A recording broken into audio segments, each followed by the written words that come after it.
Welcome, everyone, to RB1 Colon, a fantasy football podcast, part of the Fake Teams podcast channel. I am a paralegal at the law offices of Smith & Hunter and your humble host, Pete Rogers.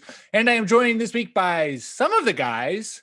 We have starter of the hashtag Please Stay Reggae Jean Page movement and working girl Jordan Smith, and admirer of the Mac Jones workout plan, the Ginger Woodsman Nick Bodiford. Guys, how are we doing today? Doing good. Good, Pete. How are you? I am thrilled, you guys, because it was announced today that there will be a Sean Payton movie about him being such a good guy during his 2012 suspension, despite being suspended for rewarding players for injuring other players. So, I mean, what can we not say about how great this movie is going to be? With Kevin James, infamous for being a terrific actor, playing Sean Payton. Is that why he was trending on Twitter over the weekend? I was curious and I didn't look at it. I believe that is why, because Kevin James is Sean Payton in this movie. I think it's a Netflix movie and it's called like Home Team or some shit like that. Is this for real? Yeah, 100% for real, because we all know that Sean Payton's story about being a disgraced coach for the 2012 season needs to be told. I've always said Sean Payton looks exactly like Kevin James, so that's like I mean, straight out of A+ Central Casting. Yeah. Spot right on the nose there. Well done casting. This feels like one of those things where Netflix, I don't know if they did this with Kevin James, but since they signed Adam Sandler to like that 5-movie contract, and this feels like that thing where Kevin James has a similar contract and they're like, shit, we need to like finish up his contract. Let's just make a movie about Sean Payton. He kind of looks like Sean Payton. Let's just fabricate a narrative there so that we can get out from under this contract. Nick is currently reading the news and is absolutely flabbergasted. The movie will highlight Peyton's year and his journey with his son's team. This from CBS. Who the fuck cares? The film will go through a change in perspective for the head coach, where he learned even more about the sport despite running a team at a lower level. So, this is what I was looking for. Happy Madison Productions, which is owned by Adam Sandler, will be producing the film. I got a lot of joy out of Adam Sandler movies when I was a young kid, when I was a young man, and as I grew to pay attention more about who Adam Sandler is, I don't think I could be in a room with him, trying to re-hype or rehab the reputation image of a guy who, this makes sense. I can see Adam Sandler doing this. Yeah. As like the moral of the story is that he grew close with his son, who was 12. Yeah. The missed opportunity here was just pulling in the Safdie brothers and doing like an Uncut Gems style movie of them trying to like bury the Bounty Gate story. And it's just frenetic and actually somewhat interesting, because that's the part I'm interested in, is like what the whole like building was like when that was going down. I could care less about what he learned from his son's football team that like obviously did not result into any sort of championships, just some very weird Taysom Hill packages from Sean Payton. So it's like not what I want. I totally agree with you. If this was some sort of like dramatized, like what the like HBO's doing a Lakers Celtics series with I'm so hyped for that. That's going to be great. And like, that's the drama of that. I'm excited for that kind of drama. If you were doing this like gritty, anxiety driven movie about Bounty Gate and like covering it up and trying to let the NFL not find out or whatever, and Greg Williams is just like the star of the show. I don't know who would play him, but someone who just shouts obscenities constantly. David Spade. Just keeping it in the universe, you know. Perfect. I love that casting. Yes, that would be a movie that I would actually watch. Sean Payton learning how to be a better person. Needless to say, watching this movie is getting put on the wheel of punishments as a potential wheel bet punishment for losing. Is you have to watch this movie. They're gonna. This is so fucked up. They're gonna portray this as like, you know, the times we always did this. We did this when we were in high school. It'll be like the opening fucking scene is the news breaking and Kevin James is just dismayed. And it's all about how he like had good intentions with this. And then he's going to form a stronger relationship with his son. And he's going to close with like a fade as he marches back onto the field in the Superdome. And like he is to chance. They'll be like, what is it? Who that said they're gonna beat them Saints? That's gonna be the chance as he walks on, as it fades to black, and then it's gonna have the titles to be like Sean Payton that led the New Orleans Saints to a whatever 10-13 record. 10-13 is not a record, but whatever.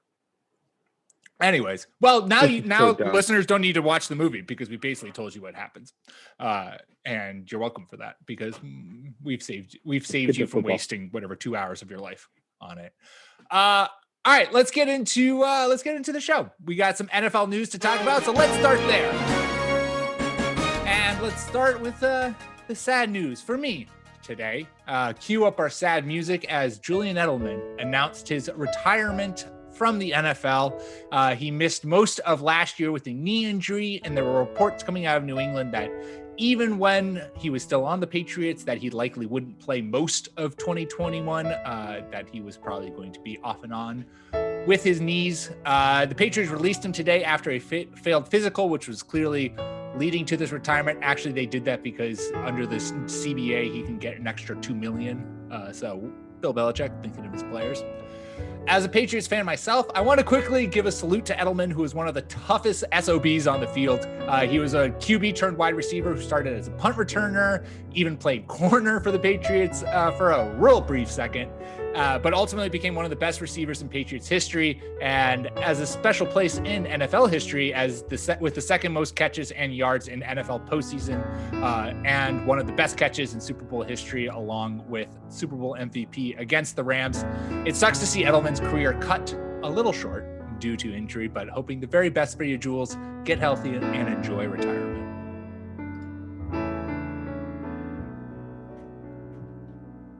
It sucks that he was about to get popped for PEDs again, so he had to retire. Now we get to add the is Julian Edelman a Hall of Famer debate along with the Eli Manning. So that's going to be exciting. That's going to fill my waking moments. No, because that's not a debate.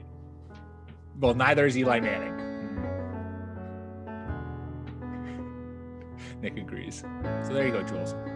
Right off into the sunset, good sir. In NFL news that is pertaining to fantasy, the Bengals released Giovani Bernard last week, and that was going to be a news segment alone itself. But then today he signed with the Tampa Bay Buccaneers after the Bucs spent all offseason looking for a pass catching back. Personally, I'm a big fan. Jordan, what do you think about Gio seemingly taking over the pass catching gig in Tampa? That's cool, I guess, if they want to telegraph exactly what they're going to do on any given play by having him be their third running back. I think it says a little bit about what they think of Keyshawn Vaughn. I don't think he's really finding a role with the team right now. I thought Bruce Arians assured us that he was going to break out this season. Bruce Arians, once again, just full of it. I can't wait for them to draft Travis Etienne and just screw all of us in the fantasy community. My God. It's on the horizon. I think it was Ian Hartitz on his PFF podcast that compiled one big running back based quote from Bruce Arians every year he's been coaching, and it fits in line with the Keyshawn Vaughn is about to have a huge breakout, and then the next week they do what they did here. I mean, Brady. It's interesting how Fournette operated as the pass catching back / bell cow or dual threat bell cow when the two teams that he was on needed him to be that, but no one's pleased with the way that it turns out, right? When John DeFilippo was in Jacksonville, they did it. Now they did it here last year because Keyshawn Vaughn apparently. Anyway, no one ever actually has a luxury pick. That's not, and you don't take a day one or day two running back because it's a luxury pick because you have it. No, you have to keep building a team. Anyway, yeah. CEH, bad call. Yeah. I think Gio, I said this on Twitter, and it's just that the fact that like between Giovani Bernard being, if he really solidifies himself as that pass catching back for Tom Brady, and Tom Brady and he get on the same wavelength with Leonard Fournette, with Ronald Jones, like all three of those guys are going to flash just enough fantasy like enticement that you're always going to be wanting a piece of the backfield, but never consistency to actually for them to be reliable. And it's going to be a massive headache. And so ultimately I am going to try my best to stay away from it. But damn it, if like there's only 3 preseason games this year, but if we in preseason or if like in the first couple of weeks we see Tom Brady peppering Gio with targets, I'm gonna have a really hard time not picking him up off waivers. All right, moving on in the news. Per Jay Glazer, James Conner is visiting the Arizona Cardinals, and while signing him might cap Chase Edmonds' fantasy value somewhat, I don't hate the move for Conner as he tries to stay healthy and get his career back on track. Nick, you're a fervent Chase Edmonds supporter. Would Conner signing in Arizona dampen your Edmonds hype at all? Yeah, no, it shit on it. I mean, that's sure. That's so much more of an established player that would come in and fight for touches than what's not Benjamin. Yeah, I mean, right now it's Chase Edmonds' world, and basically what we've been thinking is if they get through, the Cards are missing pick still this year from the DeAndre Hopkins trade, and so there was a certain, I don't remember what round it is. I think it was like the first like 2 rounds. Like if they get through that, then they just have this gulf of not having any picks. And it was like if Chase Edmonds can get through that gulf or get to that precipice without them selecting a running back, then it's like there is no real back here who's going to challenge for touches. Now there is. I think I'd still take Edmonds as the preferred back in the backfield and I love James Conner. I was so high on him last year, but I think it's proven at this point that radiation therapy has damaged his body. And like, I think he had all the potential, all the talent in the world, but his body, he gets really banged up. But that doesn't mean that he can't stay healthy at like 12 touches per game and sap a lot of Edmonds' value. Yeah, I like James Conner as an additional weapon here at a reduced usage rate, like Nick said, because he wasn't getting that in Pittsburgh. I don't know why Pittsburgh feels like they're not going to re-sign him because they are. They got Kalen Ballage, baby. Yeah, well, there's that. But yeah, I mean, this could be a good one for Arizona because they could definitely use someone who can punch some opposing defenses in the mouth like James Conner can. Nick, which would you prefer if the Cardinals signed James Conner, seemingly taking a rookie running back off of their draft plans, or them drafting a rookie running back in terms of your Chase Edmonds hype? Conner. Yeah. That's what I feel. That's how I feel too, is that like, we know that James Conner, he'll have a reduced role. It's a terrible thing to think or to say, but like there's a good chance he'll probably miss a couple games due to some sort of injury. And so I do think that while his addition to the Cardinals backfield would obviously lessen what the highs that Chase Edmonds could hit, I would much prefer them to like commit to James Conner as their secondary back, as opposed to spending a top 2 round capital on a rookie running back where you're like, oh shit, this is really going to eat into what Chase Edmonds could do.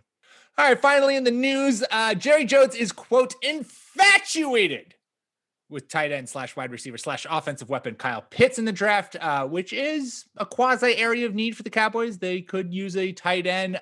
Jordan, would you be excited for Pitts to land in Dallas, or does the fantasy manager and you want the Cowboys to stop loading up on offense to the point where we have no idea who's going to get all of the balls?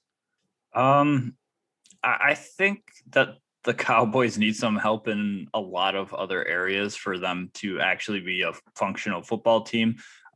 They could use some guys on defense, obviously, and guys on the offensive line. If he goes to Dallas, that might be a little rich for me, especially for a first-year tight end, and especially with all the mouths they have to feed. Now, if they continue to treat defense like it's a secondary option for them right now, then that means they're going to have to score a lot of points and throw the ball around the field a lot. So that leaves a lot of availability for Kyle Pitts to catch the football. But I don't know. You can make an argument that CeeDee Lamb, even though he was available, wasn't the choice for them last year because they already had a lot of good guys that could catch footballs. But adding Kyle Pitts to the mix kind of deflates a lot of other guys' value. We talked about this last offseason about how many targets were available once Jason Witten left, but I don't think we'd have that same conversation this time around. Yeah, I think Pitts would be an awesome addition to this. I mean, Gallup has like kind of fizzled out as a number 3. I think he can perform his role admirably, but he fell drastically short of the expectations that I had for him last year. It's George chiming in. Blake Jarwin, like he's all potential right now. Dalton Schultz produced at a surprisingly high rate despite being bad. So like they don't have Jason Garrett there anymore, who's going to try to force Kyle Pitts into being a blocking tight end. I think that it would be a really good landing spot. That said, I don't know. I probably might still prefer Jamar Chase and just like have them their receiving core go have 7 nuclear. Different million receivers, 500 receivers from the throw to. Yeah, I don't. But I mean, I think that this would be. Pitts is like the most dependent guy in this top 10 area that is landing spot dependent. He has to go somewhere where the coach will not try to turn him into a blocker. I think it was Matt Waldman who he made a few comparisons, but one like a potential wise was Kenny Golladay. Mm-hmm. And like you got to treat him as like this. Yeah. He's a pass catcher. Don't make him do anything else. You line him up at X. You line him up in the slot. Like, you know, give him tight end reps. But we're not going to ask this guy to block any more than we would like CeeDee Lamb in that offense, kind of a thing. You got to treat him like that. And I think that Dallas is a landing spot where that he could be used as such. Mm-hmm.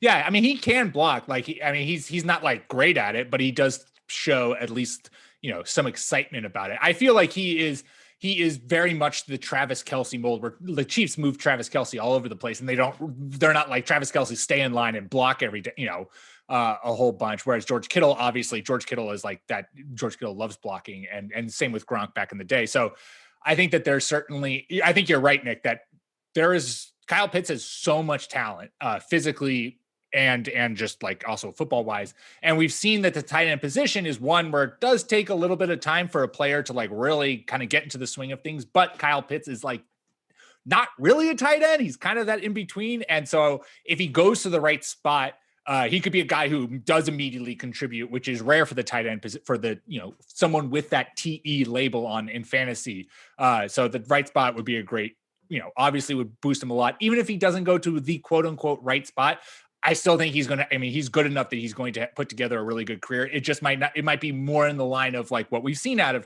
tight ends, where it takes a couple of years for them to kind of really reach fantasy maturation, as opposed to him coming and hitting the ground running right off the bat. Would you agree, if that's the case, that it's not going to be that he will break out on his second contract with a different franchise? Maybe. I think it could be something where I'm trying to like mull over in my head where would be like in the top 10 that wouldn't be the most ideal landing spot for him. Because like I wouldn't hate Carolina at 8. Like I think that would be a really good spot for him. I'm trying to think who doesn't clearly need, like Atlanta. Atlanta, I feel like they'd figure their shit out, but I don't necessarily, that to me is not one where I'm like, oh yeah, Kyle Pitts is about to like put up massive rookie numbers in Atlanta, just because there's a lot of other people, including who's the tight end that's already there? Hayden Hurst. Yeah. In the top 10, Detroit's the worst landing spot for him. Oh yes, perfect. Thank agree you. Completely. That would be awful. Because then they would try to do like the, you know, TJ Hawkinson is the Gronk, and is the inline and use him Pitts as more of an outline, you know, offensive weapon. Yeah. Not like Detroit. Him there and there's no room in Denver. And if he goes one outside of the top 10, if he goes to New York, if he goes to the Giants, I'm losing my mind. Awful. Yeah. Yes, I fully agree with that. Which hopefully, with Jerry Jones saying that he's uber infatuated, means that if he's there at 10, you know, JJ's going to pull the trigger. and he'll be going to it, which if he made it past both the Cowboys and where did the Eagles pick? The Eagles traded back to 12. If he fell to the Eagles, I would be on board with that, which is, again, like Eagles, why did we trade 6? Why not stay at 6, especially when you are in dire need of a pass catcher? Did you guys see the report that came out today from, I think it was Sheil Kapadia, on like, so the quotes that I saw Sigmund Bloom tweeting out was like, every decision Doug Peterson made was ridiculed, like openly ridiculed within the organization. Jeff Lurie interfered and had the team draft J.J. Arcega-Whiteside instead of Paris Campbell. Awesome.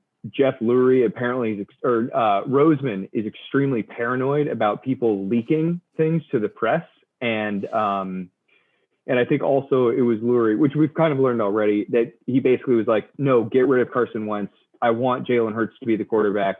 That organization seems like it's becoming less and less of a place where we might want players to go. Whereas like 1 year ago, it was still an enticing option. And now it's, I don't know. Yeah, it does seem like it's rather poisonous. I did see from, it was an Athletic article, and I don't subscribe to the Athletic, so I didn't read the whole thing in full, but I did see somebody tweet like Jeffrey Lurie was mad about an Eagles game that they won in Buffalo with like 25-mile-per-hour winds, and he was mad that they didn't pass more. And like, I'm like, I get it. Like, passing wins, and you don't have to establish a run, but when you can't throw the ball physically. And that is all of the news. Before we talk QB Dynasty rankings, let's take a quick ad break. All right, we are back. We are getting ever closer to the NFL draft, and while wide receivers are getting rightfully a bunch of pub, the highlight of this class to me is the quarterbacks, 5 of whom we could see go in the first 10 picks, certainly the top 15. Your boy hoping someone falls to the Patriots.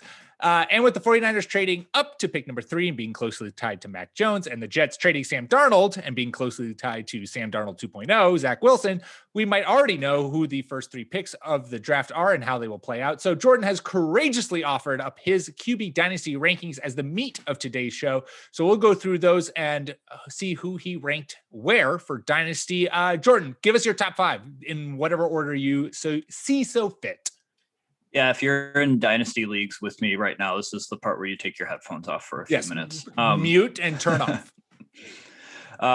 Anyway, the first QB I have is Trevor Lawrence, not really deviating from that, not going to pull a Chris Sims. Then followed by Justin Fields, Trey Lance, Zach Wilson, and then Mac Jones. I will say it's a big caveat that these rankings can and probably will change based on like what we just talked about with Kyle Pitts' situation. I don't think that Mac Jones is a terrible quarterback just by rating him 5. And if he does go to San Francisco, that definitely makes him more attractive in like rookie drafts or just regular draft boards. But I have Fields and Lance at 2 and 3 respectively, just because like the ceiling, like they've got some pretty high ceilings, I think, in terms of what they can do athletically, and both can spin it pretty well. So top 5. Yeah. I think Mac Jones, starting from the bottom, Mac Jones at 5, I can understand that because of the fact that he doesn't offer you that athletic profile, right? Trevor Lawrence, but like Justin Fields, Trey Lance, Zach Wilson also to a certain extent, but like Justin Fields and Trey Lance especially, those guys can run Lawrence as well, and they're going to get you rushing production and probably rushing touchdowns, which obviously like we've seen outside of just people like Lamar and Kyler who do that to the extreme. But like Josh Allen Nick has him as his QB2 this year because of the fact that Josh Allen can chuck the ball over the field, get you 30 touchdowns passing, no problem, and also rush for 6 to 8 touchdowns. So I think Mac Jones being towards the bottom makes a ton of sense because of that. I think I would flip Jones and Wilson. Wilson, I haven't watched too much tape on him, but just from what I've read and from people who are actual, who do this, whole rookie scouting thing for a living and who I trust much more than myself, he feels like a guy who's going to come into the league and probably try one too many risky throws. And since he's no longer in college, won't get away with it.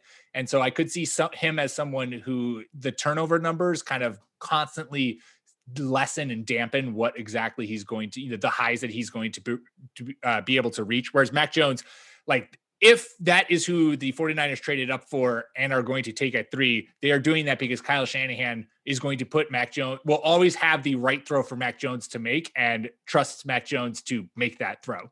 So I would swap those two guys. But I think ultimately Mac Jones being towards the back end of your rankings makes a ton of sense because he doesn't bring that physical, athletic attributes that now have become present. Like, that's what makes a top quarterback in fantasy.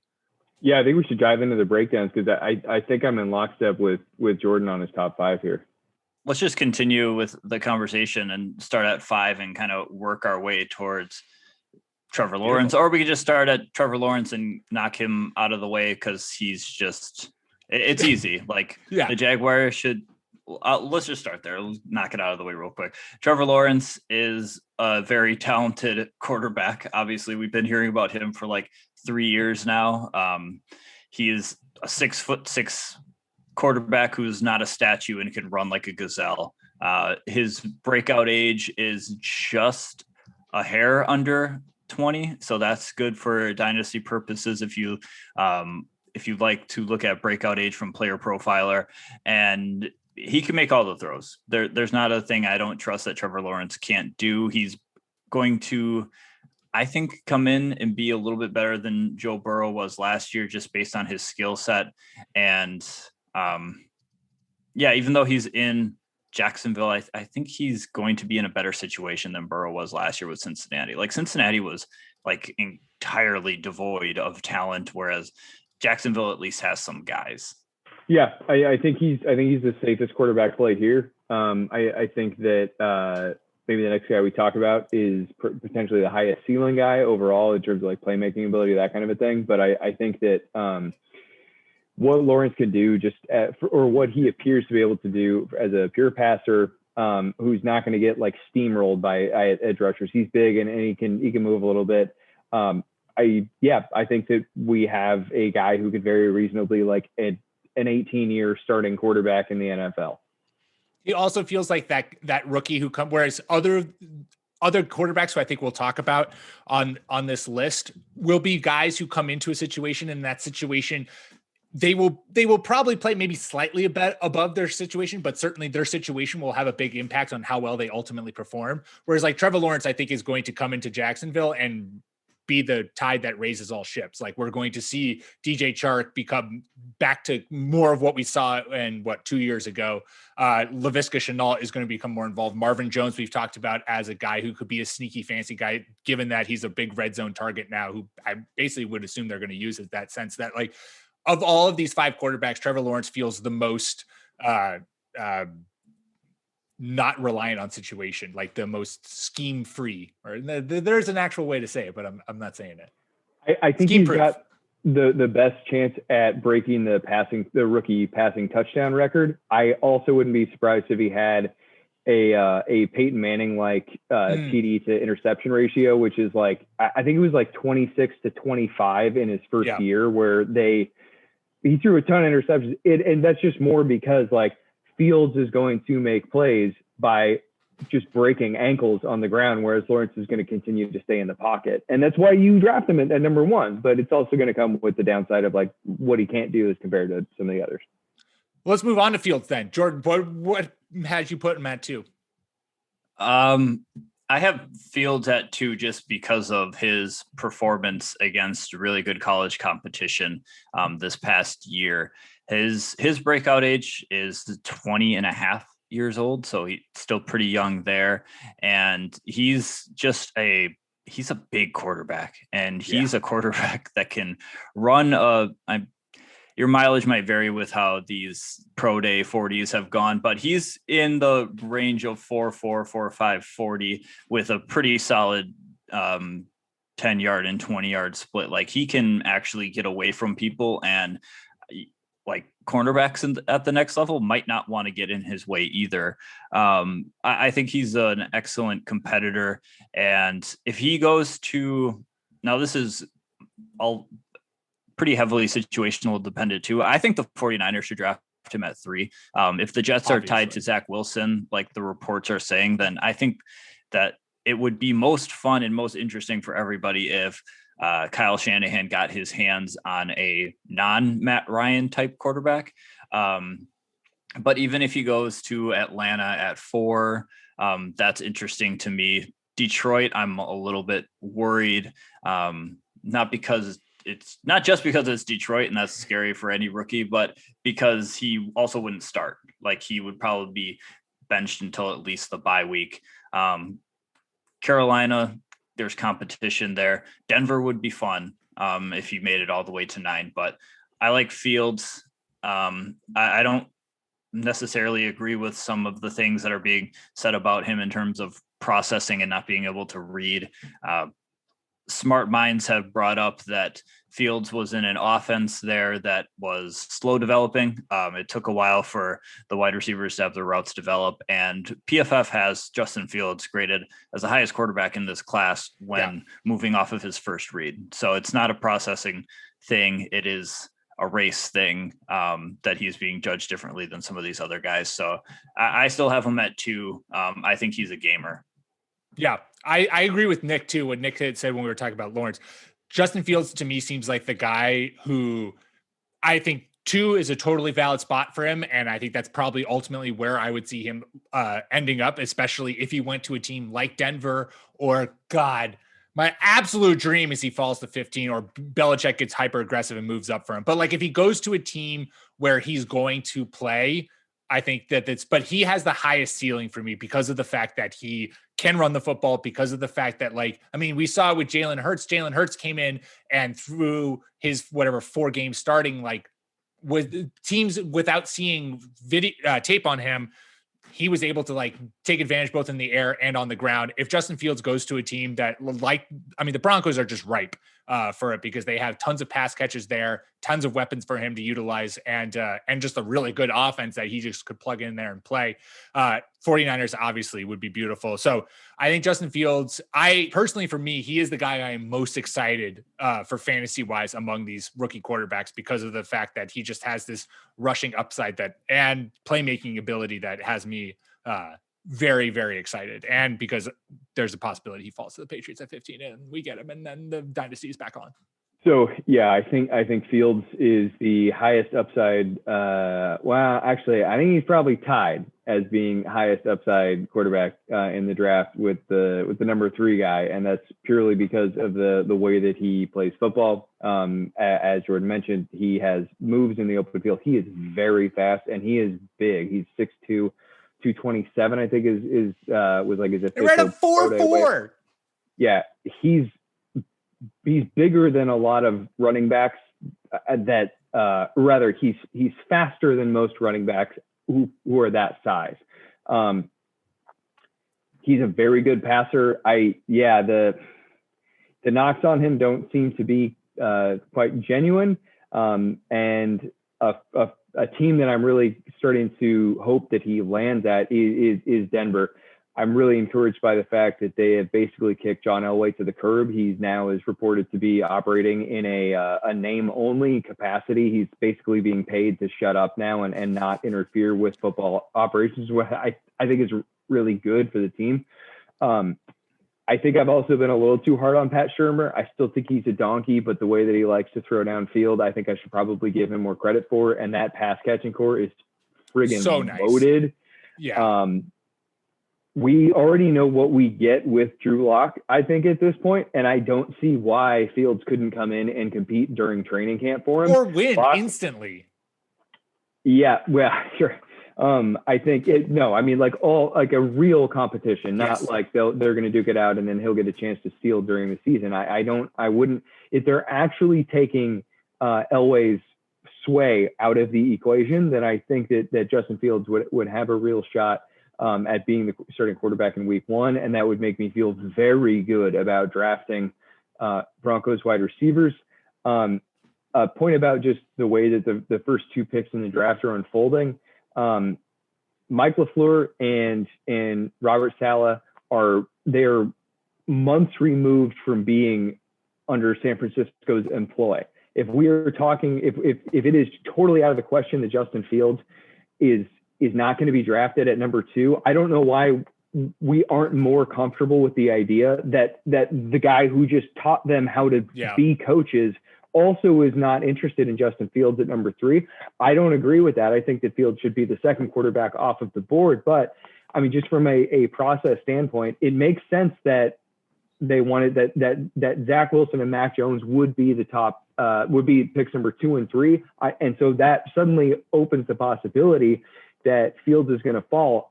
I think a lot of people are wondering if he will go to Atlanta at number 4, but Arthur Smith apparently is saying he believes Matt Ryan has 2 or 3 more seasons in him, and he doesn't want to draft a new quarterback. So there's a real chance that like Fields makes it pretty far down the board, and it's going to be, I think it's going to be a competition between like whether or not he gets down to 9 for the Broncos. If he makes it down to 9, the Broncos are taking him unless they're just idiots.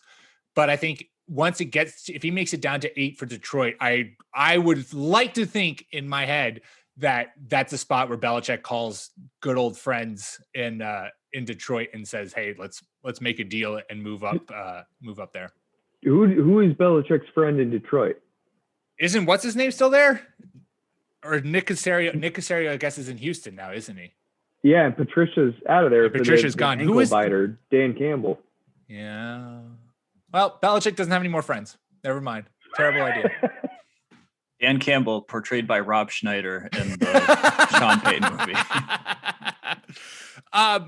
Let's move to your 3 guy, Jordan, because Trey Lance is a guy who I think actually makes a ton of sense for Atlanta, given the fact that he could sit under Matt Ryan and then take over and do a Patrick Mahomes-esque thing.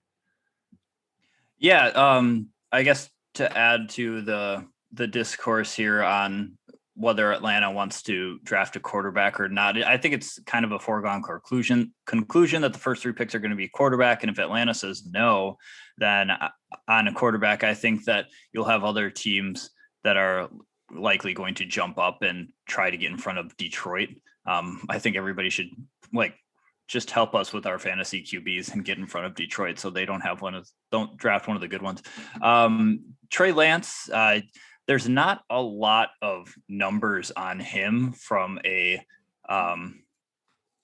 output standpoint. Just playing in North Dakota State, it's kind of hard to evaluate small school guys. He was in a pro style system though, and they do churn out a lot of NFL talent. So I don't think that should be discounted. But they didn't play really this year. They played 1 game, and it was probably, very unfortunately, Trey Lance's worst college game of his career, which you don't like to see. But what I liked from his pro day that I saw, and you shouldn't put a whole lot of stock in pro days, but he's working with Quincy Avery, who's a really good quarterback coach that I trust his ability to teach up guys who need just a little extra polish. At his pro day, Trey Lance was spinning it. He was putting balls where he needed to. He did exactly what he needed to do to show NFL scouts that he, fixed some things with his mechanics, with his footwork that, might have gone by the wayside just because he is a superior athlete and he can do a lot of things all over the field. I think Trey Lance, I have him at 3 from a fantasy standpoint because of the rushing upside. And I think that he can be maybe a little bit more valuable than Josh Allen in the early phases of Josh Allen's career before he started to put it together, just because Trey Lance is another big boy who can run over linebackers and just gain yards with his feet and score you a bunch of rushing touchdowns. So depending on his situation, I think he'll need to be in a good spot where there's a good offensive coordinator and a good QB coach to kind of bring him along, much more so than Justin Fields or Trevor Lawrence. But I think that he can be pretty productive in the right situation from the jump. Yeah, so I was reading through Dane Brugler's draft guide today, and the Trey Lance section just reminded me so much of Josh Allen as just a big-bodied guy with a cannon, sometimes an erratic cannon. And I think that he would have to go to, so he and Fields, I think, are like the highest ceiling guys, and that's not a knock on Trevor Lawrence. Lawrence could be like Peyton Manning and make me look like an idiot here. But what he's able to do just from like his physically what he can do on the football field is knock over a linebacker or break his ankles. In 2019, he totaled 1,100 rushing yards, 6.5 yards per carry, and 14 rushing touchdowns. He also threw 28 interceptionless touchdowns. He's a beast. And now, like you were saying, Jordan, his competition was not top flight playing at North Dakota State, but there's reason to believe that he is a highly promising prospect. I think that not only would he need to go somewhere with a good coach and a good quarterbacks coach, I think that he would need to go somewhere that operates like Buffalo did this over the last 2 years, where they bring in guys who can separate and don't try to do the like Kelvin Benjamin thing where, oh, let's just give him like a tower to throw at. No, like get him someone where he can see it and throw it. Small receivers that can separate, I think would be good. So basically they're going to need to build the team around him specifically, which, you know, again, that's like just as another pat on the back for Trevor Lawrence. Lawrence can deliver the ball to anybody. That's why we like him. He'll do that from the pocket. Whereas if you put Trey Lance in the Jacksonville offense, like Marvin Jones is not a good receiving weapon for Lance, who can be erratic. And Marvin Jones is like a jump ball specialist. We don't want that. We want guys who can gain a bunch of distance downfield away from the defender. So anyway, he and Herbert excite me more than anybody else. But I mean, I think Lawrence is going to be like phenomenal. So that's not enough. Yeah. If Trey Lance were to go to a team like I would say Atlanta, or I'm trying to think of other. I mean, Atlanta is like the clear one in the top 10 where Matt Ryan, maybe they would bench Matt Ryan for Trey Lance, but ultimately it seems like Trey Lance would have a redshirt rookie year where he would sit behind Matt Ryan. Would that, like, obviously these rankings are done pre-ultimate landing spot. Would that bump up anyone over Lance for you, Jordan, because of that 1 year off? Or would you still just be like, no, like you make the commitment to Trey Lance, he's going to come and he's going to be great. And I would much rather him over like an extra year of Zach Wilson in New York or Mac Jones in SF. From a dynasty perspective, I don't want to compare him to this player because that's like just the absolute highest of ceilings. But that would be like a Alex Smith, Patrick Mahomes situation to me, like where you have this uber talented guy sitting behind a guy who's like productive. Sure, he can get the ball where it needs to go, but there's obviously a limited ceiling on that approach, especially at this point in Matt Ryan's career. I think I would wait on Trey Lance, knowing that if he gets into the game at some point in the season after a bye week or something, or gets in like Patrick Mahomes did for the last game or so at the year, I'm like, oh, he's throwing to Calvin Ridley and Julio and like, let's go. Like he has the best weapons compared to like if Zach Wilson in New York or Mac Jones in San Francisco. Yeah.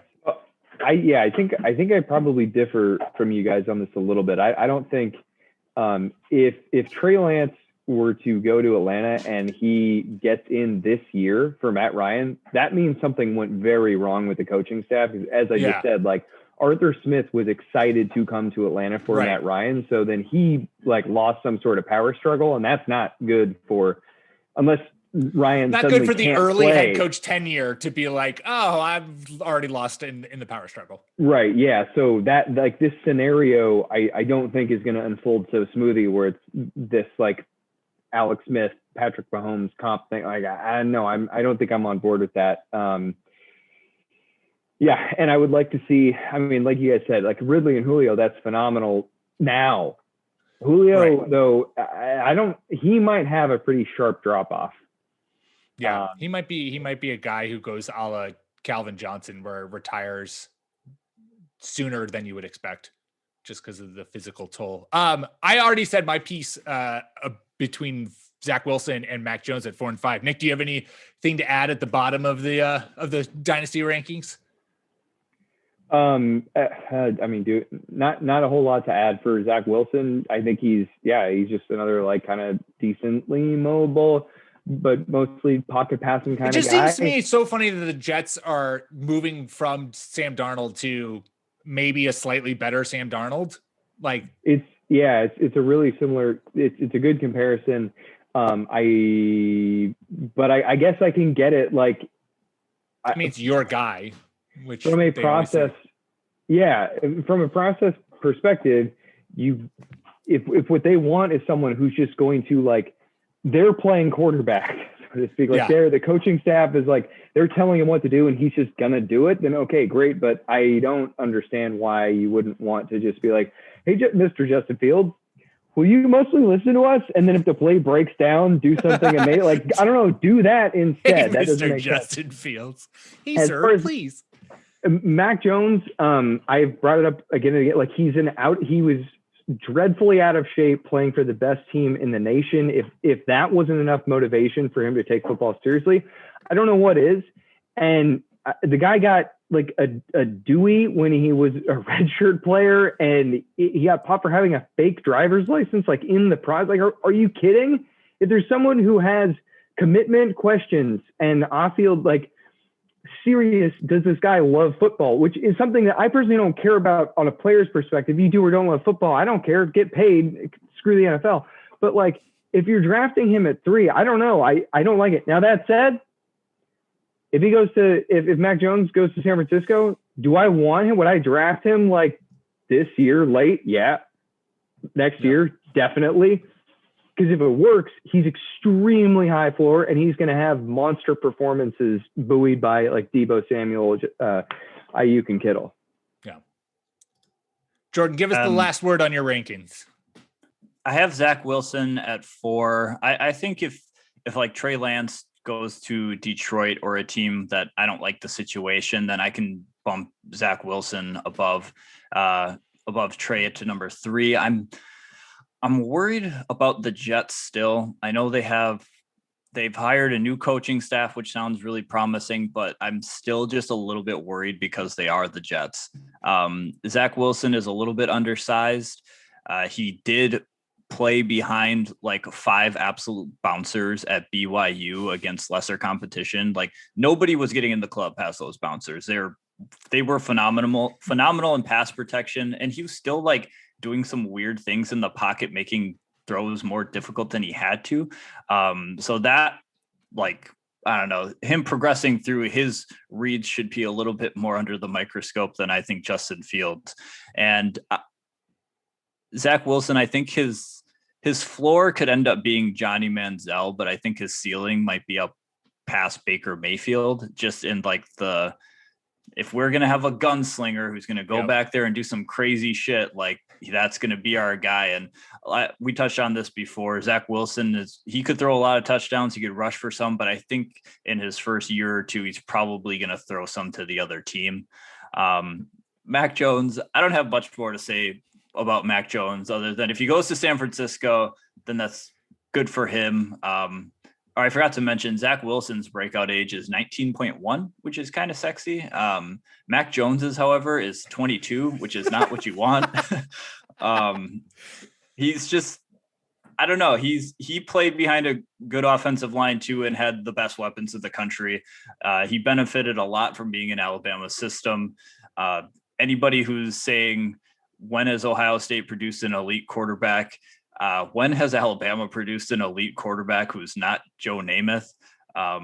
Mac Jones's relative athletic score is 7.19, and his 10-yard split was like very terrible. It was poor. So he's not like getting away from anyone. Like, I get it. He can move around in the pocket and avoid people really well, like Tom Brady, but that's still we didn't even really see that in Alabama because no one got past that line. Like, it was just, he was just standing there knitting sweaters and then would throw on dot, and he was getting the ball out quick because that's just how the offense is, structured.